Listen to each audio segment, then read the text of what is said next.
firman Tuhan pada pagi yang indah ini yang terdapat di dalam 1 Korintus 10 ayat yang ke-13. 1 Korintus 10 ayat yang ke-13, ya, kita akan melihat tentang pencobaan, ya, pencobaan. 1 Korintus 10 ayat yang ke-13. Kalau sudah menemukan, saya undang kita bangkit berdiri bersama-sama. Kita mau baca ayat ini bersama-sama pula. 1 Korintus 10 ayat yang ke-13.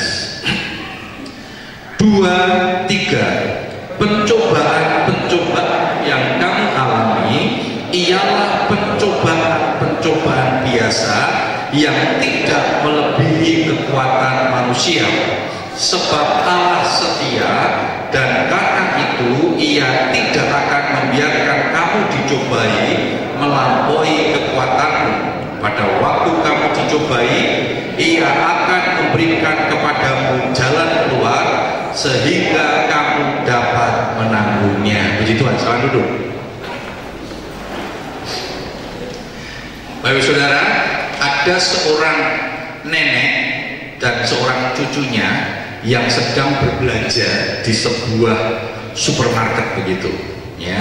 Setelah berbelanja, lalu cucunya membayar, ya, semua belanjaannya, lalu neneknya memberi komentar, Cuk, itu kalau zamannya nenek, uang segitu tuh, ya, uang yang kamu belanjakan itu bisa dapat beras, bisa dapat gula, bisa dapat kopi, bisa dapat teh. Lalu cucunya ngomong gini, iya ya, beda tuh nenek. Zaman sekarang sama zaman dulu. Zaman nenek dulu kan masalahnya harganya masih murah-murah. Zaman sekarang ini kan harganya mahal-mahal. Lalu neneknya katakan, oh enggak, bukan itu masalahnya. Masalahnya apa? Zaman dulu belum ada CCTV, katanya. Ya, tahu maksudnya saudara, ya? Jadi belum ada CCTV. Jadi maksudnya neneknya itu bisa nyuri gitu saudara, ya, bisa nyuri. Kalau ada CCTV kan nggak berani saudara, ya. Jadi zaman sekarang ini sulit karena banyak CCTV, jadi ngambil ketahuan begitu saudara, ya. Nah saudara, dalam hidup ini seringkali kita diperhadapkan dengan pencobaan-pencobaan itu, ya, dan seringkali kita jatuh ke dalam pencobaan. Nah kita mau melihat ada 3 hal yang seringkali membuat kita tergoda dan akhirnya kita jatuh di dalam pencobaan. Yang pertama adalah keinginan, ya, keinginan. Jadi seringkali kita jatuh di dalam pencobaan itu karena keinginan, ya, keinginan. Jangan salahkan, seringkali kan kalau kita jatuh di dalam dosa, jatuh di dalam kejahatan, lalu kita seringkali mengkambing hitamkan setan, saudara, ya. Wah, ini gara-gara setan. Seringkali saya katakan jangan dikambing hitamkan, kasihan, nggak usah dikambing hitamkan, setan itu sudah hitam, saudara, ya, sudah hitam gitu, ya. Jadi jangan dikambing hitamkan. Berapa banyak kita seringkali kalau perlu, wah guru-guru setan, wah dicobai setan. Kita mensalahkan setan, mencari kambing hitam setan. Padahal tidak. Padahal seringkali itu terjadi ya karena kita tidak dapat menguasai keinginan kita. Kita dicobai oleh keinginan kita sendiri. Coba kita lihat di dalam 1 Yohanes 2 ayat yang ke-16. Nah, ini adalah keinginan-keinginan yang seringkali juga membuat manusia jatuh dalam dosa, dan seringkali pencobaan datang karena ketiga hal ini. Dan nanti kalau kita lihat dalam sejarah kehidupan manusia, ya, manusia gagal melakukan kehendak Tuhan dan akhirnya jatuh di dalam pencobaan karena ketiga hal ini. Yesus mengalami pencobaan yang sama, dia juga dicobai, tetapi bedanya Tuhan Yesus bisa lolos dari ketiga pencobaan. Ya, dikatakan demikian di dalam 1 Yohanes 2 ayat ke-16. Sebab semua yang ada di dalam dunia, yaitu keinginan daging dan keinginan mata serta keangkuhan hidup, bukanlah berasal dari Bapa, melainkan dari dunia. Ada 3 hal yang merupakan karakter dunia, ya, yang merupakan karakter duniawi. Yang pertama itu keinginan daging, yang kedua keinginan mata, dan yang ketiga keangkuhan hidup dikatakan bukanlah berasal dari Bapa. Itu bukan berasal dari Tuhan, melainkan dari dunia. Saudara, ada 3 hal ini, yaitu kinan daging, kinan mata, dan keangkuhan hidup. Dan manusia dicobai dengan 3 hal ini. Iblis seringkali menggunakan ketiga hal ini untuk mencobai kita dan menghancurkan kita. Adam dan Hawa jatuh karena 3 hal tadi. Ya, dikatakan waktu buah, Alkitab mengatakan dipandangnya, dalam pemandangan mereka buah itu enak rasanya, keinginan daging. Ya, lalu dikatakan dipandang, itu berarti keinginan mata. Lalu dikatakan kamu akan seperti Allah, keangkuhan, kesombongan. Dan akhirnya jatuh. Yesus dicobai dengan 3 hal pula. Pada waktu dia puasa 40 hari 40 malam, tidak makan tidak minum. Saudara, Tuhan Yesus itu di padang gurun 40 hari 40 malam puasa, tidak makan tidak minum. Banyak para teolog berkata Tuhan itu hanya tidak makan tetapi minum, sebab kalau Tuhan Yesus tidak makan tidak minum pasti mati ya. Waktu ada orang ngomong begitu, saya katakan, loh sekarang kalau nggak minum, saudara bisa bayangkan Yesus di padang gurun ya, di padang gurun. Nah, kira-kira seseorang itu sehari minum berapa liter? 4 liter ya, 4 sampai 5 liter. Nah saudara, kalau 40 hari berarti 5 liter dikali 40 berapa liter yang dibutuhkan? 200 liter. Nah 200 liter saudara, kalau zaman sekarang ini pakai galon, 1 galonnya 19 liter. Berarti kalau 200 membutuhkan kurang lebih 12 galon. Mosok Tuhan Yesus meh poso potong-potong galon saudara. Nah ini cara-cara manusia mencoba menyangkal, mencoba memikirkan itu dengan kekuatan manusia. Ya, dengan kekuatan Tuhan Yesus tidak makan tidak minum, kok bisa? Ya bisa. Tuhan itu Allah. Nah, setelah puasa 3 hari 3 malam, saya percaya itu rasa lapar yang begitu sangat. Begitu dia selesai melakukan puasa 40 hari 40 malam, dikatakan iblis datang, dia berkata, ya, bukankah Tuhan Allah, ubahlah batu itu menjadi roti. Ini bicara keinginan daging gitu. Bisa nggak Yesus lakukan? Bisa, dia Allah. Tapi dia lebih taat kepada firman Tuhan. Kuncinya di situ. Dan nanti kalau kita lihat ya, jawaban Tuhan, Yesus ini Allah, tetapi dia tidak menggunakan logikanya. Menurut saya tidak saudara, tetapi dikatakan ada tertulis. Ada tertulis. Yesus ini Allah. Dia Allah sejati, manusia sejati, tetapi ketika menghadapi tantangan pun dia landasannya firman Tuhan. Dikatakan ada tertulis. Manusia tidak hidup dari roti saja, tetapi dari setiap firman yang keluar dari mulut Allah. Ada tertulis. Kenapa seringkali kita gagal dan jatuh dalam dosa? Kita mencoba menjawab dengan kebenaran manusia, bukan kebenaran firman Tuhan. Akhirnya gagal. Berapa banyak kita mencoba membenarkan diri untuk sebuah kesalahan? Ini rapopo yo, wis rapopo, melanggar titik rapopo. Ya, dimaklumkanlah, pasti bisa dimengerti. Tidak sudah. Tuhan katakan ada tertulis. Lalu yang kedua, dibawa ke melihat keindahan dunia. Setan katakan, kalau engkau mau menyembah aku akan berikan seluruh isi dunia ini kepadamu. Setan lupa bahwa isi dunia ini milik Tuhan. Tapi Tuhan juga tidak berdebat, wah ngawur ini sudah milikku, enggak kan saudara ya. Tuhan Yesus sudah berdebat seperti itu. Tapi dia jawab dengan kebenaran firman Tuhan. Ada tertulis, tidak ada yang boleh menyembah selain menyembah kepada Allah. Yang ketiga, dibawa lagi ke bumbungan bait Allah, disuruh menjatuhkan diri. Disuruh menjatuhkan diri. Lalu dikatakan, kamu anak Allah toh, kalau kamu menjatuhkan diri dari hubungan, kamu tidak akan mati. Malaikat Tuhan pasti akan mengedap, ya, Tuhan akan perintahkan malaikat-malaikatnya memegang kamu. Oh, saudara, kira-kira Tuhan punya kuasa nggak melakukan itu? Punya. Coba kalau ditantang, ya, ditantang masalah kekuatannya, luar biasa, saudara. Lebih mudah orang yang tidak punya kekuatan dicobai daripada orang yang punya kekuatan dicobai. Nah, gampang. Tapi Tuhan Yesus sudah menggunakan kekuatannya itu. Tapi dia berkata, ada tertulis, tidak ada boleh satu orang pun yang mencobai Tuhan. Setannya pergi, sudah takut diusir sama Tuhan. Lama-lama kurang ajar juga yang saudara, ya, setan yang saudara. Nah, saudara jangan pernah kompromi dengan setan. Kenapa ada Anda jatuh dalam dosa? Dia kompromi dengan setan.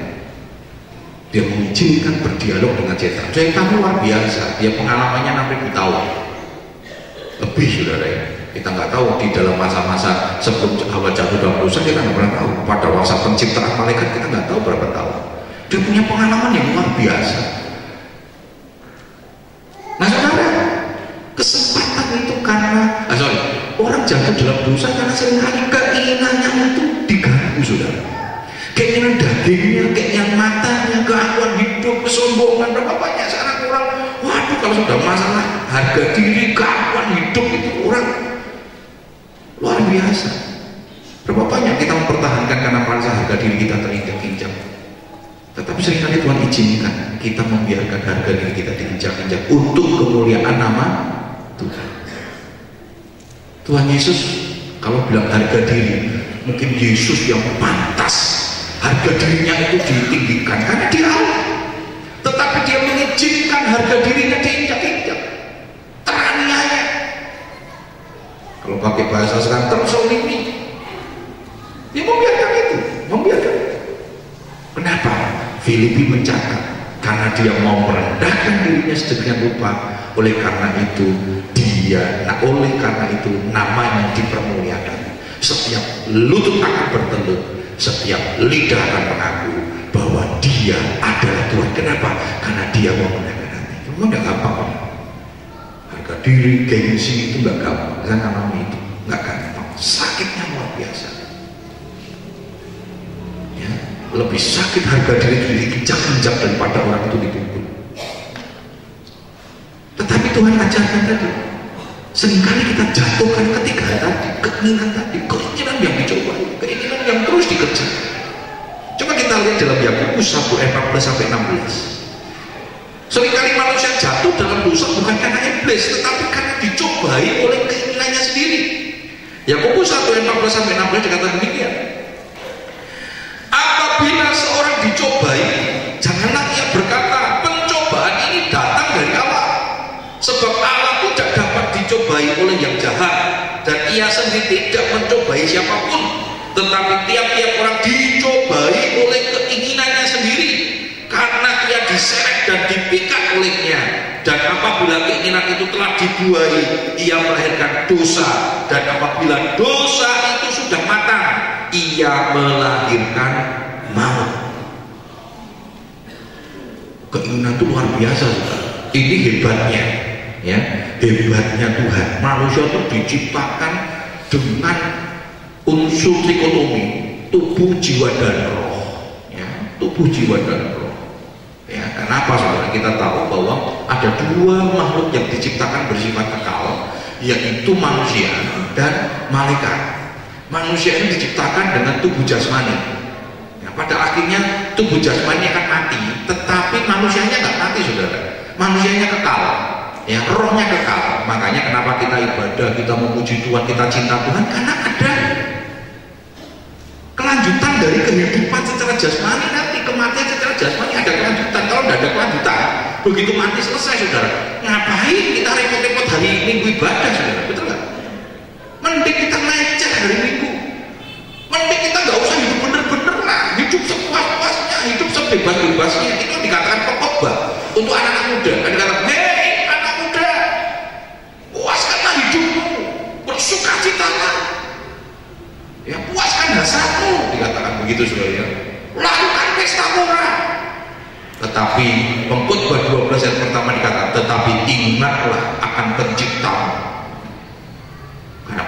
suatu hari nanti, senang tidak senang, suka tidak suka, setiap kita akan mempertanggungjawabkan hidup kita. Itu pokok 12. Ayat yang apa pokok bahasa sebenarnya di ujung sudah ya, seperti di dulu. Kalau kan mau senang mau, nggak apa-apa, silakan berbuat seenakmu sendiri, nggak usah hidup kudus, nggak usah hidup suci. Tapi ingat, pokok 12 ayat pertama ya, ingatlah akan penciptamu pada masa muda. Kenapa kita harus ingat? Karena setiap hidup kita pada satu kali kita akan dipertanggungjawabkan. Jangan terlambat, jangan kecewa. Nanti kalau setelah kita kondisi kita nggak bisa apa-apa, Tuhan izinkan kita berada satu kondisi yang tertekan, baru kita datang sama Tuhan. Kecewa. Karena itu jaga. Dikatakan tadi keinginan ini betul-betul sudah dijaga.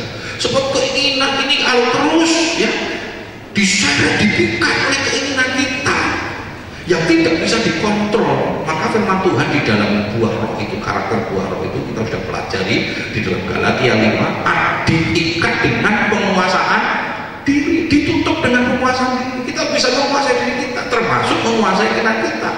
Amsal 4:23 ingatkan pada kita, jagalah hatimu dengan segala kewaspadaan, sebab dari situ terpancar kehidupan. Berapa banyak kita jatuh dalam dosa karena kita nggak bisa kontrol keinginan kita. Saudara, namanya keinginan itu luar biasa. Ya, manusia keinginan itu nggak pernah bisa dibatasi. Nggak pernah dibatasi. Kalau mau jadi orang kaya, nggak bisa dibatasi, nggak boleh, nggak bisa, tetap jalan, saudara. Keinginan kita tetap ada. Nah, yang bisa apa? Yang bisa kita yang mengontrol. Orang lain nggak bisa kontrol. Orang lain nggak bisa kontrol, saudara. Hanya kita yang bisa mengontrol diri dengan kekuatan Roh Kudus. Kita minta supaya kita bisa menguasai keinginan kita. Berapa banyak orang jatuh karena tadi dikatakan terpikat oleh keinginan saya sendiri. Dia tidak jaga hatinya.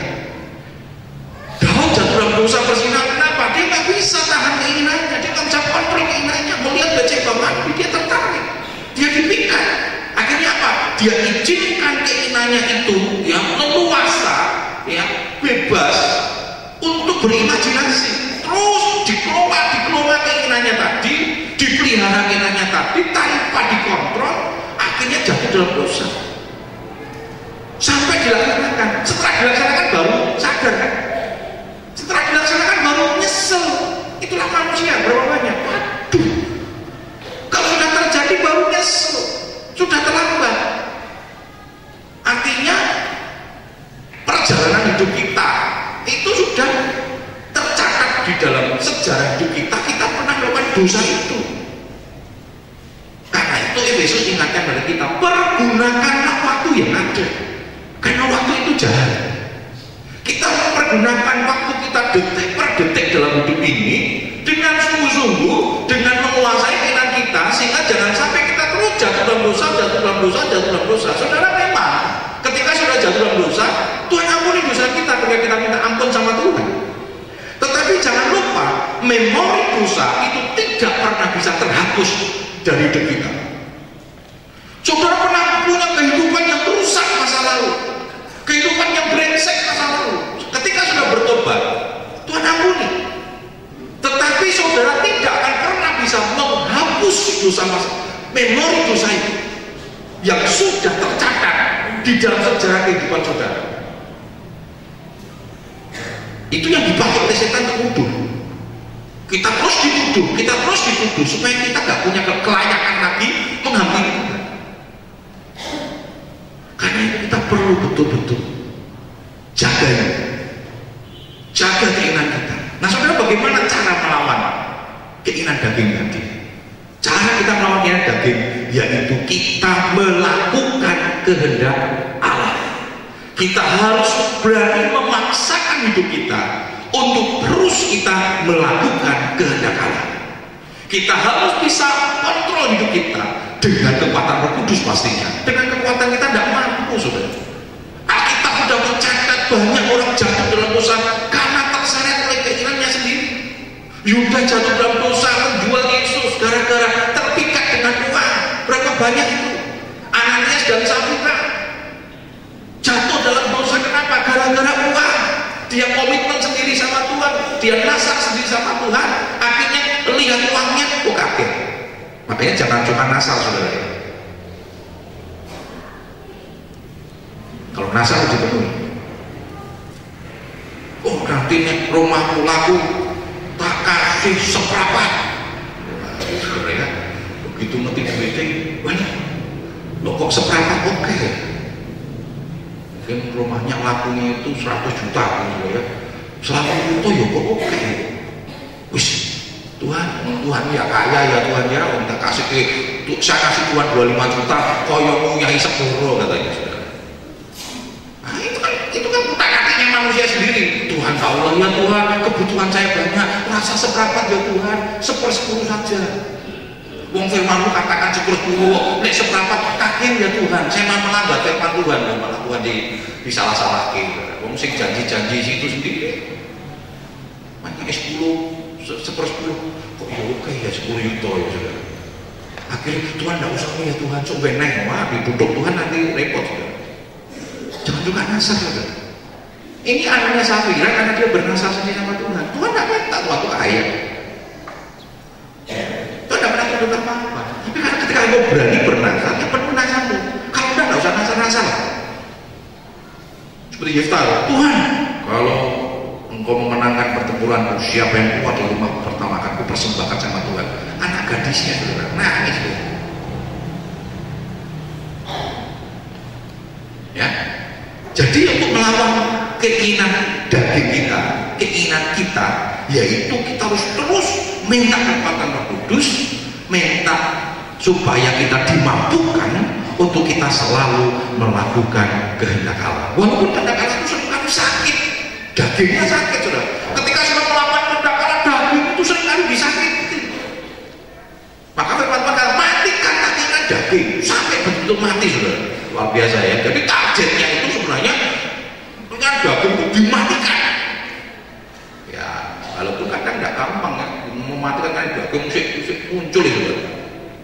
Sakit kolesterol babia lewat. Waduh ini kesenangan saudara ya. Itu bahaya kami. Pencobaan datang saudara.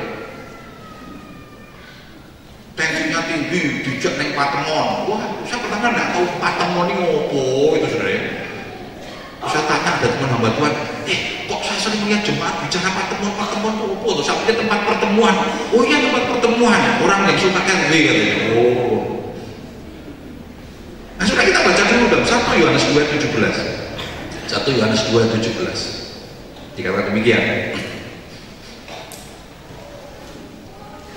Dan dunia ini sedang lenyap dengan keinginannya, tetapi orang yang melakukan kehendak Allah tetap hidup selama-lamanya. Ingat, keinginan daging, keinginan manusia itu akan lenyap, akan lenyap. Jadi semua keinginan dunia ini akan lenyap, akan habis. Tetapi dikatakan orang yang melakukan kehendak Allah tetap selama-lamanya. Ini cara kita mengatasi keinginan kita, yaitu apa? Terus kita tuntut hidup kita, kita paksa hidup kita terus minta kekuatan Tuhan supaya kita bisa melakukan kehendak Allah, melakukan firman Allah. Ya kadang-kadang gagal, kita minta ampun sama Tuhan. Jangan izinkan gagal terus. Bahaya nanti seperti Firaun. Ketika orang berbuat dosa minta ampun, berbuat dosa minta ampun, berbuat dosa minta ampun, nanti akan seperti Firaun. Apa dikatakan Alkitab? Dikeraskan hati. Kalau sudah dikeraskan hati sudah tidak ada lagi keinginan untuk bertobat. Ada banyak orang berbuat dosa, ngerti itu dosa, ngerti itu salah, tapi dia bertahan pada dosa itu. Kenapa saudara? Dikeraskan hati, nggak mau bertobat. Dia berdalil, dia beralasan dengan berbagai macam kebenarannya dia, yang padahal kebenarannya manusia ini sangat bertentangan dengan kebenaran firman Tuhan. Dia paksa hidupnya tetap berada pada titik itu. Saudara, satu kali kondisi itu akan membuat orang ini binasa. Ini Alkitab dikatakan keinginan-keinginan dunia ini akan binasa, akan lenyap, akan lenyap. Tetapi orang-orang yang melakukan kehendak Allah akan tetap tinggal selama-lamanya, dikatakan. Tetapi firman-Nya tinggal tetap, amin, tinggal dalam keberanian Tuhan. Nah, yang kedua, saudara, orang jatuh dalam pencobaan, orang jatuh dalam dosa yang pertama karena keinginan, yang kedua karena kesempatan. Nah, hati-hati saudara, iblis seringkali kasih kesempatan sama kita. Masih ingat ya, sampai itu dulu di RCTI ada yang pakai topeng sebelah itu, sampai itu namanya ya, yang penjahat itu ya, oh Bang Napi. Oh, Bang Napi dulu kalau di acara liputan siang itu kan ngomong apa, perhatian, adanya kejahatan bukan karena dari keinginan, tapi adanya kesempatan. Waspadalah. Jadi kadang dosa, orang jatuh dalam dosa itu bukan karena niat, tapi karena kesempatan. Saudara mau ambil uang di ATM, di bank tinggal 100.000 dan saudara mau tarik uang itu, itulah harta saudara satu-satunya. Waktu ditarik 100.000 nggak bisa karena permintaan Anda melewati batas, karena kan di bank itu kan harus ditinggal 50.000 saudara. Wah, saya ketemu sama sudah ATM itu kemarin, oh dia merampok ya saudara gitu, saudara. Baru marah-marah saudara, di atas ada dompet. Saudara butuh uang untuk bayar kos-kosan mungkin, wah ini berarti mahasiswa saudara ya, atau butuh uang untuk beli beras dan sebagainya saudara. Ada dompet tebel ketok ratusan ribu saudara, sak tebel saudara. Kira-kira apa saudara?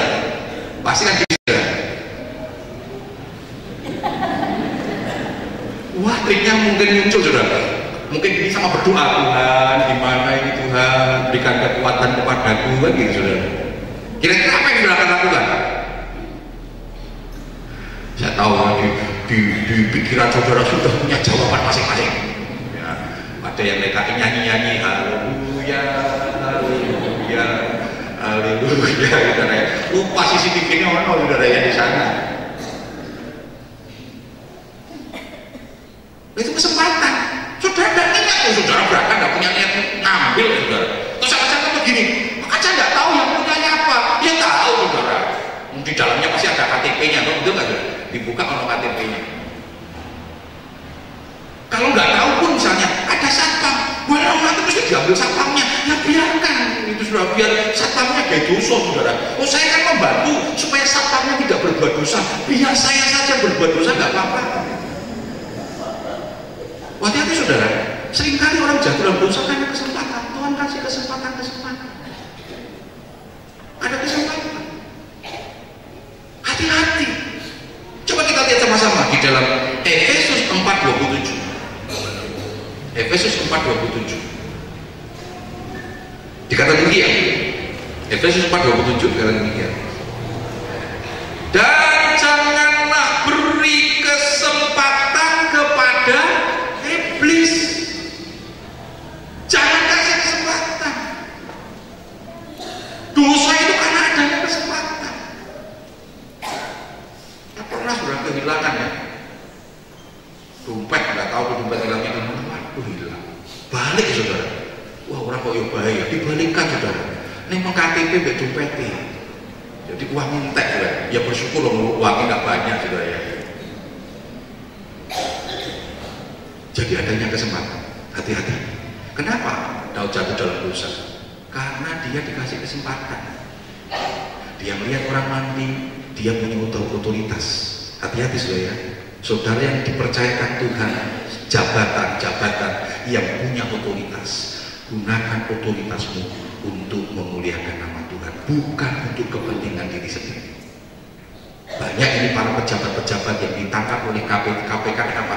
Karena menyalahgunakan wewenang, menyalahgunakan otoritas. Tidak gampang loh saudara. Saudara duduk di satu jabatan di mana saudara punya otoritas, saudara bisa punya otoritas yang penuh. Saudara perlu harus terus banyak berdoa, karena seringkali otoritas itu dipakai iblis untuk memberikan kesempatan kita berbuat dosa. Daud lihat dia punya otoritas, dia orang mandi. Mungkin yang salah ini kan pegawai-pegawainya kan. Dia tanya siapa itu? Oh itu istrinya Uria. Tolong ambil. Hari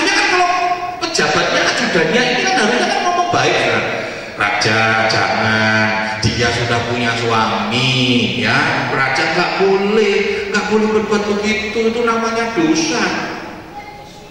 Tapi kan ajudannya nggak ada ngomong gitu, ngikutin perintahnya. Jadi kalau kita mau jadi ajudan, jadi bawan-bawan, lihat atasan berbuat dosa, kita harus wajib mengingatkan. Jangan tidak, ini sudah malah, wih bagus saja, raja kan punya otoritas, ambil saja. Mungkin membuat strategi ini ajudannya juga sudah rusak. Banyak pemimpin jatuh dalam dosa, bukan karena dosanya pemimpinnya, tapi karena anak buah yang di sekitarnya itu apik semua. Yang penting babunya senang. Nanti begitu babunya masuk penjara, nyakir semua lari menyelamatkan diri. Hati-hati. Saudara juga bertanggung jawab. Saudara punya pimpinan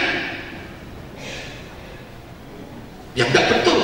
Ya, kami kenal di salah satu bank senturi itu, saudara ya, kita tahu. Memang dia tanda tangan itu ya karena mau tidak mau dia tanda tangan. Bahwa atasannya bilang tanda tangan. Akhirnya dia korban. Pengadilan ngomong, saya kan hanya mengikuti, Anda peduli, yang penting di situ kamu bertanggung jawab tanda tangannya. Saya punya teman akhirnya masuk penjara, saudara. Dia punya BPR. Dia yang bekerja sama dengan beberapa rekannya, lalu rekannya tunjuk dia sebagai direktur, ya teman-temannya komisaris. Ya direktur kan banyak berdatangan, dan ternyata bermasalah, masuk.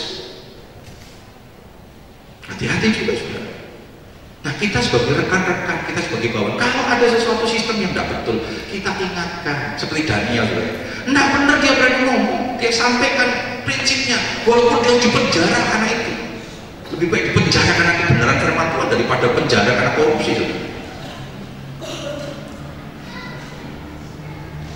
Kesempatan sekali Tuhan, kesempatan sekali iblis berikan sama kita untuk kita terus berbuat sesuatu yang tidak berkenan di hadapan Tuhan. Karena itu kita harus hati-hati, jaga hidup kita. Ya, kenapa orang bisa selingkuh? Mungkin awal muasalnya makan bersama, sudah. Hati-hati, sudah. Jangan di kantor makan bersama, bukan suami istri, itu tidak muridnya, sudah. Tidak muridnya. Makan bersama Pak, daripada jalan dewe berdua. Ya lama-lama wong tresno itu jalanan soko libetannya, saudara. Kalau jago itu dikekeki terus keluar juga itu, akhirnya demprok juga, betul ya, lihat jago itu coba. Wah, ya betinanya dikerek itu sudah lama-lama demprok itu sih. Utamanya nggak mau betinanya, lari-lari lagi dikerek itu sih demprok juga, saudara. Jangan merasa kita kuat, jangan merasa kita hebat. Baru bermasalah dengan istrinya, pas diajak makan, saudara. Waduh, kok ngadeni tenanan, saudara. Waktu mau mesen, wis mas tak pesen ke mas senengane opo? Gado-gado, toprak. Wis iki wae mas, dipesen ke, saudara. Ono kerupuk dijikuke. Saya punya istri yang nggak pernah melayani seperti ini, saudara. Baru rumput di tetangga itu lebih baik daripada rumput sendiri, saudara. Padahal dia di rumah suaminya juga nggak pernah diurusi, saudara. Hati-hati, ya. Orang yang jatuh karena itu membiasakan, akhirnya ada kesempatan. Saya dulu waktu ngajar, ya, saya ada beberapa wanita yang rumahnya itu tidak jauh dari tempat saya. Waktu pulang ada seorang guru wanita ngomong, Pak Tim, bareng ya lulut. Maaf ya Bu, boncengan saya ini hanya boleh boncengkan wanita satu, itu istri saya. Kakak saya pun bonceng saya, kakak perempuan, saudara. Saya ngomong sama kakak saya ini, pas aku saya pergi ya, kakak perempuan saya bonceng. Cik, kowe kudu ngomong bae bojomu lho ya, kowe mau tak bonceng ya. Saya cerita sama suami istri saya, Kak, tadi aku bonceng kakak saya perempuan. Loh, Di jalan ini kan enggak, orang enggak kenal, apalagi kalau kakak saya beto, saya gantengan saya daripada kakak, betul nggak kesana dia cantik suka kakak saya perempuan juga, kakaknya putih. Ya saya tidak usah menjelekkan diri saya sendiri, bapak sudah tahu lah gitu ya. Loh, orang di jalan kan nggak tahu, bagus sih, boncengin cewek, kan pasti sudah. Dan jangan salahkan kalau nanti beredar isu, karena saya boncengkan perempuan, bahwa perempuan ini kakak saya perempuan sudah. Saya menghindari itu. Karena kakak perempuan saya sama saya, orang tahunya dia adik saya, karena badannya lebih gede saya. Dan saya ceritakan. Nah pada waktu itu saya bilang, sorry tidak bisa. Kalian pasti melakukan dekat, sorry. Daripada nanti menimbulkan showdown, saudara ya, lebih baik jangan. Saya bilang sorry ya, saya bilang sorry ya. Nah saya ngomong satu begitu kan orang pada tahu, percuma juga minta. Saya punya komitmen, saya mau kasih kesempatan, bukan sok saudara. Lah nanti kalau sekali, besok sekali itu sudah pati lapor nggak pati? Yuk mangan sih, waduh, kan repot saudara. Saya nggak mau kasih kesempatan loh. Saya nggak merasa, saya tidak mau merasa saya super, saya kuat, saya pendeta, saya nggak bisa, nggak bisa. Ada seorang mahasiswa teologi di kota Solo, di Teos, yang membuat skripsi, judulnya pelayanan kepada wanita PSK. Di Solo itu ada di daerah Semanggi itu daerah PSK sudah, lokalisasi. Dosennya ingatkan, ngawur kamu, ambok diganti temanya. Ya kamu ini lapangan, jadi temanya tema lapangan, harus mengadakan survei dan sebagainya. Lalu gimana kamu? Ya saya akan ke sana. Bapak itu mana dosen mengatakan, bapak itu tidak punya beban. Tuhan Yesus saja marahnya aja, Magdalena dilayani loh. Itu kan PSK katanya. Ya sudah, dikasih izin sudah. Jadi pada waktu dia pergi ke lokalisasi, ya dia booking satu wanitanya, terus ditanya, terus dia enggak pak booking, bapak otaknya jangan ngeres loh ya dikatakan, tak booking tuh di dalam cuma wawancara pak, nggak lakukan apa-apa. Betul saudara, pertama, kedua, sebulan, 2 bulan suka datang konsultasi, bimbingan, 3 bulan murah teko-teko, 4 bulan nggak datang-datang, 5 bulan hilang, jadi pelanggan di sana ternyata. Tuh betul saudara, betul. Jangan mencobai dirimu sendiri. Apapun alasannya, kita tidak kuat. Kita bukan manusia super. Kita masih butuh kekuatan Tuhan. Bagaimana saudara minta tolong sementara saudara ada di satu kesempatan di tengah-tengah kondisi yang menyebabkan saudara bisa jatuh dalam dosa. Saudara keluar dari firman Tuhan katakan, jangan kasih kesempatan sama iblis. Jangan berikan kesempatan saudara untuk jatuh dalam dosa. Kesempatan itu bisa membawa saudara jatuh dalam dosa.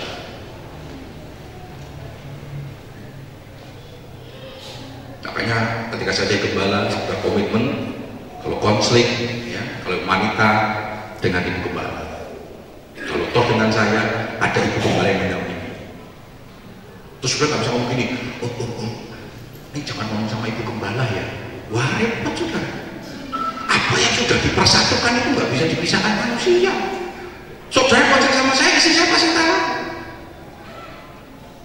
Mosok saya sama istri sembunyi-sembunyian. Memang Tuhan katakan mereka terbuka, telanjang, tapi nggak malu. Artinya ada keterbukaan di antara suami istri. Saya tahu istri saya bisa jaga rahasia, dan saya tahu istri saya tahu saya bisa jaga rahasia, dan sebagai gembala kami jaga rahasia. Jadi saudara jangan ngomong sama saya, tante, apalagi yang cewek gitu. Om, saya tak cerita sama om, kan rahasia loh ya, rahasia. Tante tidak boleh tahu. Repot saudara. Nanti dia cerita, rahasiaku dipegang sama penghapus. Tante Ika aja nggak ngerti, katanya bubar di rumah tangga saudara. Ya, jangan kasih kesempatan. Saya nggak mau kasih kesempatan saudara. Karena saya bukan manusia super. Kalau saya tidak jaga itu, jatuh. Karena itu jaga, minta kekuatan Tuhan, minta kekuatan Tuhan. Ya, saya ini paling tidak mau kalau dijadikan dalam kepanitiaan itu jadi bendahara saudara. Saya pernah jadi bendahara wilayah. Waduh, saya nggak bisa saudara. Saya itu orang nggak bisa mau uang. Saya nggak bisa. Kalau membuat sistemnya bisa, kalau memegang duit, aduh nggak bisa saudara. Makanya saya nggak mau saudara. Kenapa? Saya nggak mau cari kesempatan, repot saudara. Nggak punya duit, baru butuh ada duit, bukan duit kita, duit orang lain. Nah, saya nggak mau, saya tidak mau kasih kesempatan untuk saya berbuat dosa. Maka saya sering kali tolak, benar ya? Nah, saya bilang. Karena saya tahu kemampuan saya. Ya, artinya saya tidak mampu memegang uang, saya nggak mampu. Ya, saya lebih baik kalau membuat sistemnya, saya membuat aturannya, saya bisa. Saya membuat laporannya, nah itu saya lebih senang. Tapi memegang duit, repot saudara. Saya nombor terus saudara. Nah begitu datang kan bendara wilayah kan, suka dimintain datang, mintain dana ya. Oh minta dana. Oh kamu sudah minta dana wilayah kemarin. Enggak, om pribadi. Aduh saya pas belum ada dananya bulan depan. Lalu saya bisa tahu, saya ingin butuh om. Saya tahu, jangan sampai ada kesempatan yang membuat kita jatuh dalam dosa. Yang ketiga, keberanian. Ya, keberaniannya beda saudara. Kadang kita ini dengan berbuat apa untuk melakukan sesuatu yang dosa, kadang kita terprovokasi untuk kayak rampok. Sosok di anu naik motor, waduh bonceng ya, orang helm kayak rasa wedi, polisi orang acak. Tapi begitu diperintit lemprek juga saudara. Ayolah kita sebagai anak-anak Tuhan, kita belajar taat. Yesus itu taat saudara. Yesus itu taat, semua aturan dipenuhi. Makanya ketika dia diadili, dia nggak bisa diadili secara hukum apapun, nggak ditemukan kesalahan atas hukum apapun. Jadi gunakan keberanianmu untuk sesuatu yang memuliakan nama Tuhan, bukan untuk melanggar dosa. Ada banyak orang berani melakukan pelanggaran untuk melakukan dosa. Katanya nek wis melanggar itu rasanya hebat ya. Hebatnya mau aku numpak brompit lampu abang karena mau singon jam 6 kurang seperempat mepet. Wis dalam nama Yesus tak lewati, disemprit polisi bapak tak dadai. Wah. Puji Tuhan, Tuhan tolong. Oh, Tuhan tolong apa? Kadang bangga. Sudah coba lihat di film-film sekarang kan dibalik. Faktanya dibalik. Sudah nonton film-film ya, film itu Cina atau apa? Ada mau televisi sudah nonton itu dibalik kan? Jagoannya polisi atau penjahat? Sekarang dibalik ya. Banyak jagoannya gangster. Jadi musuhnya malah polisi. Jadi nanti kalau sudah nonton film, nek gangsternya ditembak malah deg-degan. Aduh, kedeg-degan. Tapi begitu polisi ditembak, mati ribuan orang kan masuk lolos kebalik sudah. Kita dunia sedang memutar berikan fakta loh. Hati-hati. Jadi kejahatan itu dilegalkan. Yang penting alasannya baik. Merampok anak untuk membiayai operasi orang tuanya, anaknya itu dilegalkan. Jangan salah. Kebenaran is kebenaran. Firman Tuhan tidak bisa difleksibelkan seperti itu. Karena kebenaran firman Tuhan itu absolut. Tetap lakukan keberanian untuk nama Tuhan. Tidak boleh lupa saudara. Setiap apa yang kita lakukan, setiap apa yang kita kerjakan, itu harus dipertanggungjawabkan. Baik itu di dunia maupun nanti ketika kita mengakhiri hidup kita di dunia. Roma 6:23 nyatakan apa? Upah dosa ialah maut, kematian. Tetapi kasih karunia ialah hidup yang kekal. Mari kita lakukan keberanian kita untuk melakukan memuliakan nama Tuhan. Mari kita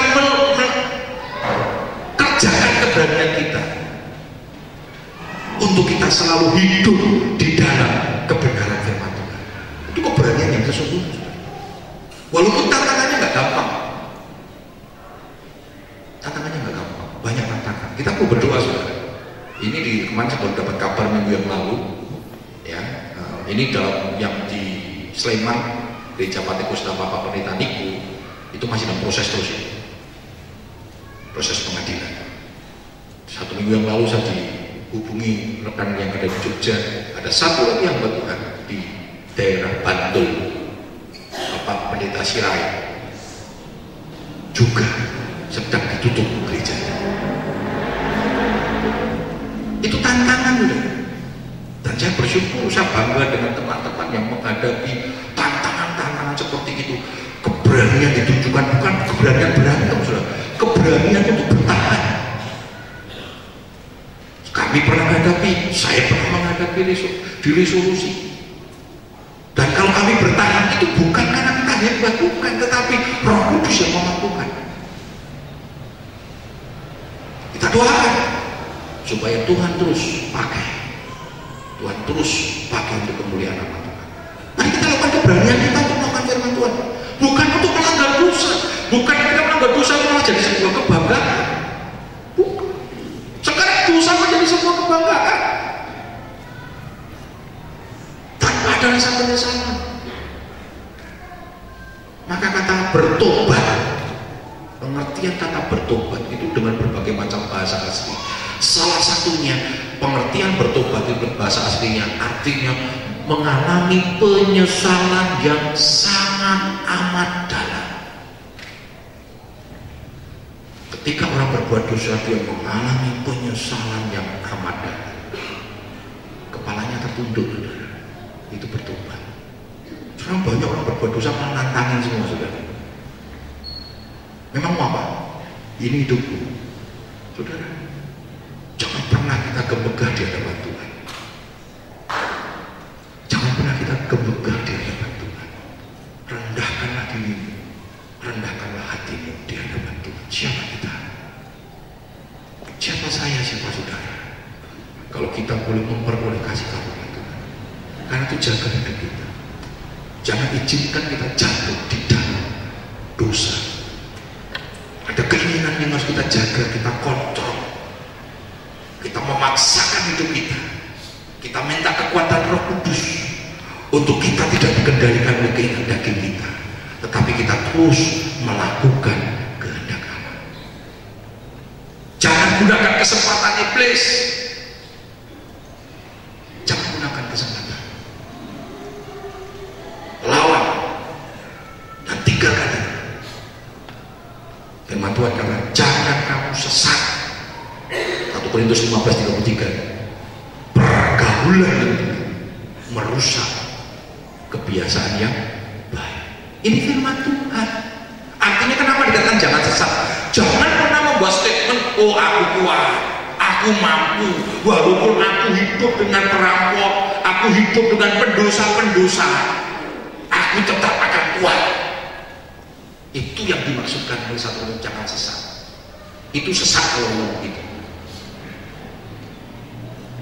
Pergaulan yang buruk merusak kebiasaan yang baik. Berapa banyak akhirnya orang hancur? Kenapa? Karena pergaulannya buruk. Mazmur ingatkan, berbahagialah orang yang tidak berjalan dengan orang berdosa, yang tidak duduk dengan orang fasik, dan yang tidak berdiri, dan yang tidak duduk dalam kumpulan pencemooh. Yang kesukaannya ialah Taurat Tuhan, dan merenungkan Taurat itu siang dan malam. Jangan kasih kesempatan. Dan yang ketiga, gunakan keberanian untuk melakukan firman Tuhan. Gunakan keberanian untuk hidup di dalam kebenaran firman Tuhan, sehingga nama Tuhan dipermuliakan, nama Tuhan diagungkan. Minta kekuatan Tuhan. Kita tidak mampu, saudara. Kalau kita tidak minta kekuatan Tuhan, kita selalu jatuh dan jatuh, lemah. Tapi kita lemah, itu yang dikatakan oleh Paulus. Itu yang dikatakan oleh Paulus. Manusia batiniahku ingin terus hidup melakukan firman Tuhan, tapi celakalah aku, dikatakan.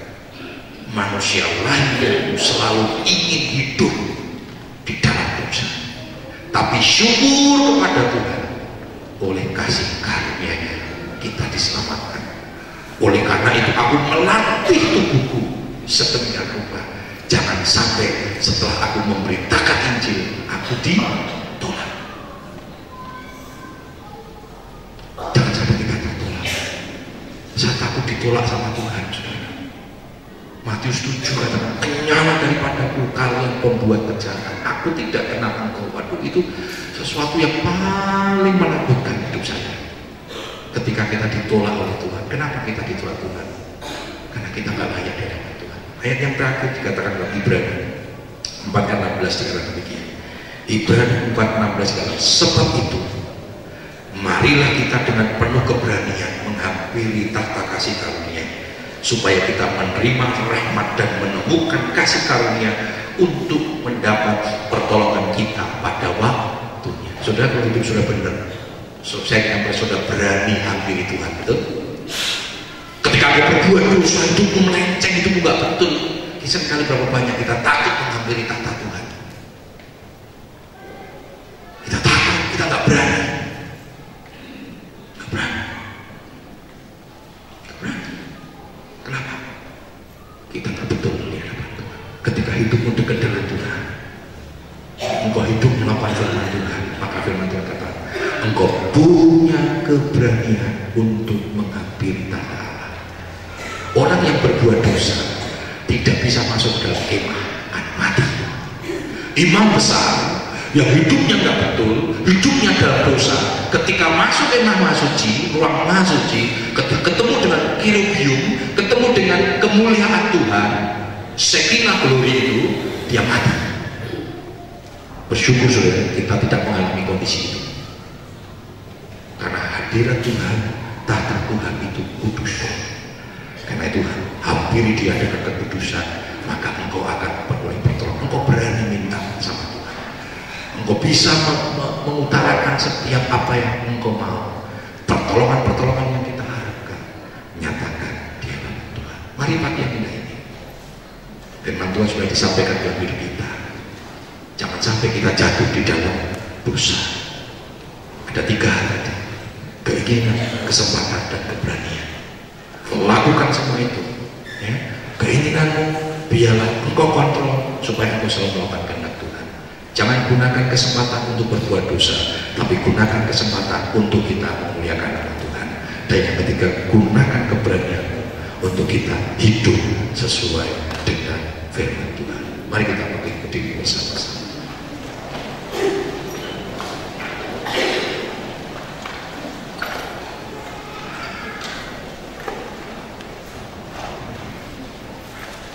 Kita ingat lagi tadi yang waktu mau firman, ya, nanti yang